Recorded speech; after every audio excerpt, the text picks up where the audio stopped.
Let's talk about anti-Zionism and why it's a form of anti-Semitism. I'm not saying anti-Zionism can cross over into anti-Semitism, or that it's often expressed in anti-Semitic language, which it is. I'm saying anti-Zionism is inherently, essentially, necessarily anti-Semitic. In fact, it's the most powerful mutation of that ancient virus today. Let's recap. Zionism is the belief that the Jewish people have the right to self-determination in the land of Israel.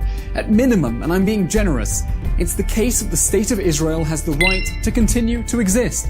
Anti-Zionism is the ideology that says Israel has no right to exist, that it shouldn't exist.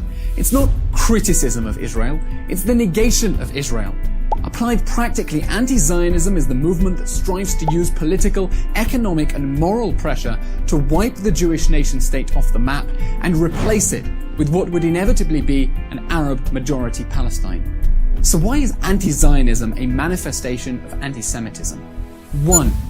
Anti-Zionism seeks to forcibly dispossess Jews of a fundamental right that they already enjoy as Jews, the right to self-determination. Anti-Zionism doesn't say that nation-states shouldn't exist, it says the Jewish nation-state shouldn't exist. But Israel isn't an abstract idea, it's a real place.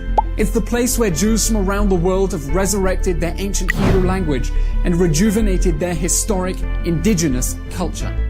Anti-Zionism says Jews alone should be stripped of their internationally recognized right to a space where their distinctive culture can flourish. That's anti-Semitism. 2. Anti-Zionism necessarily fails to treat Jews as political equals. Zionism isn't a form of supremacy, it's a demand for basic political equality for Jews as a nation. But anti-Zionism is a demand that Jews alone, having secured their national freedom, should be forcibly subordinated to other majorities. It's the demand that Jews should become permanent minorities again, despite that tragic history. Anti-Zionists tell Jews they can only be treated as equals on the anti-Zionist terms, with their collective rights revoked. It's an assertion of political supremacy over Jews. That's anti-Semitism. 3. Anti-Zionism exposes Jews to dangers for which the anti-Zionists have no answer.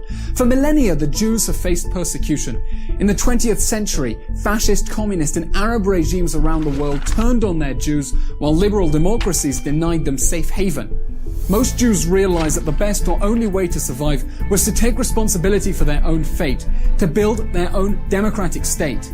That's Zionism. It brought Jews to their ancient homeland from countries in which they weren't wanted.